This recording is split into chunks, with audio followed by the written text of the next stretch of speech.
7 जुलै ते 13 जुलै 2025 चे भविष्य भाकीत. सत्ताधारी पक्षांसाठी 3 महिने प्रतिकूल. चॅनलचे सबस्क्रिप्शन अगदी मोफत आहे. माहिती जाणून घेण्यापूर्वी जर आपण चॅनलवर नवीन असाल तर चॅनलला सबस्क्राईब करून ऑल वर क्लिक करा, जेणेकरून पुढे येणाऱ्या व्हिडिओचे नोटिफिकेशन सर्वात आधी तुम्हाला मिळेल. व्हिडिओला लाईक करा आणि आपल्या प्रतिक्रिया कमेंट करून नक्की कळवा. 16 जुलैच्या कर्क संक्रमण कुंडलीमध्ये धनु लग्न उदित असून रवी अष्टमात आहे. सोबतच बुध असून प्रतियोगात प्लुटो देखील धनस्थानी आहे. याशिवाय तृतीयात राहू, चतुर्थात चंद्र, शनी, नेपच्यून, षष्ठात शुक्र, हर्षल, सप्तमात गुरु, भाग्यस्थानी मंगळ, केतू अशी ग्रहस्थिती आहे. एकूण ग्रहस्थितीचा विचार करता जुलै ते सप्टेंबर या 3 महिन्यावर या ग्रहयोगाचा परिणाम होणार असून या काळात मोठी अतिवृष्टी, पूर, प्रलय, भूकंप यांसारख्या नैसर्गिक आपत्तींमधून मोठी हानी होण्याची देखील शक्यता राहील. विशेषतः पूर्व उत्तर भारतात मोठी नैसर्गिक आपत्ती यामुळे संभवते. अतिवृष्टींमुळे घरांची पडझड, पिकांचे नुकसान होण्याची शक्यता आहे. विशेषतः महाराष्ट्रात अनेक ठिकाणी पूरसदृश्य स्थिती दर्शविते.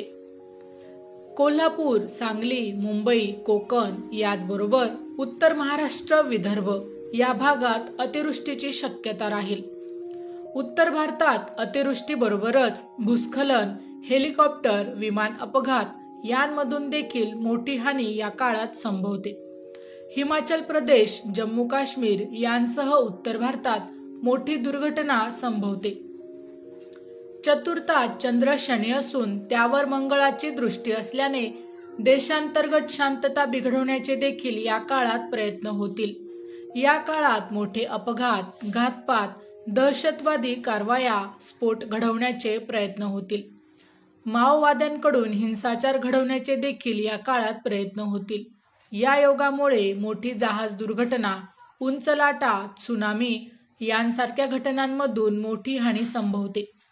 अष्टमातील रवी बुध योगामुळे या 3 महिन्यांमध्ये जुलै ते सप्टेंबर मोठ्या राजकीय व्यक्ती, लेखक, साहित्यिक, पत्रकार, संशोधक या क्षेत्रातील मोठ्या व्यक्तींच्या मृत्यूच्या घटना या काळात संभवतात. रवी प्लुटो प्रतियोगामुळे या काळात सामूहिक दुर्घटना व मोठ्या संख्येने अपघाती मृत्यूच्या घटना देखील संभवतात. अष्टमातील रवी बुध योगामुळे सत्ताधारी पक्षासाठी पुढील 3 महिन्यांचा काळ हा प्रतिकूल राहील. निवडणुका झाल्यास विरोधी पक्षाची यामुळे ताकद वाढेल. या योगामुळे काही राज्यातील सरकार अल्पमतात येईल. सत्ताधारी आघाडीमध्ये फूट पडण्याची देखील शक्यता राहील. मोठ्या पक्षात फूट पडेल. महाराष्ट्रातील राजकारणात मोठ्या घडामोडी होण्याची देखील या काळात शक्यता राहील. चंद्र, शनी, नेपच्यून या योगामुळे विरोधी पक्षात गोंधळाचे वातावरण निर्माण होईल. स्थानिक स्वराज्य संस्थांच्या निवडणुकांमध्ये जागा वाटपावरून युती आघाडीबाबत गोंधळाचे वातावरण निर्माण होईल. यामुळे अनेक ठिकाणी स्वतंत्र लढण्याचे देखील संकेत मिळतील. याच पार्श्वभूमीवर पक्षांतराच्या घटना या काळात मोठ्या प्रमाणात होतील. मंगळ, केतू या योगामुळे भारतीय खेळाडूंना संमिश्र यश मिळेल. शेअर मार्केटमध्ये तेजी कायम राहणार असून सोन्या चांदीच्या भावात घट होण्याची देखील या काळात शक्यता राहील. केंद्रस्थानी गुरु असल्यामुळे सण, उत्सव मोठ्या उत्साहात साजरे होतील. मात्र धार्मिक स्थळे, उत्सव अशा ठिकाणी चेंगराचेंगरी, अपघात, घातपात याची देखील या काळात शक्यता राहील.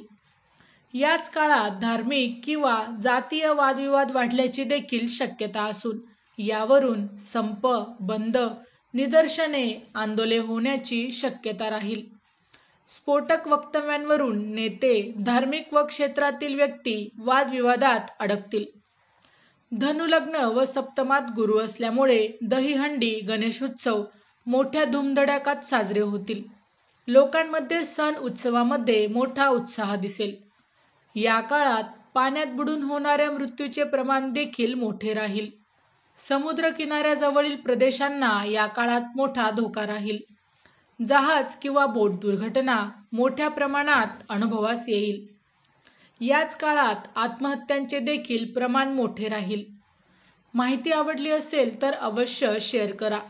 अशाच प्रकारची नवनवीन राशीविषयक माहिती मिळवण्यासाठी आमच्या लाईव्ह प्रेडिक्टर या यूट्यूब चॅनलला अवश्य सबस्क्राईब करा. धन्यवाद.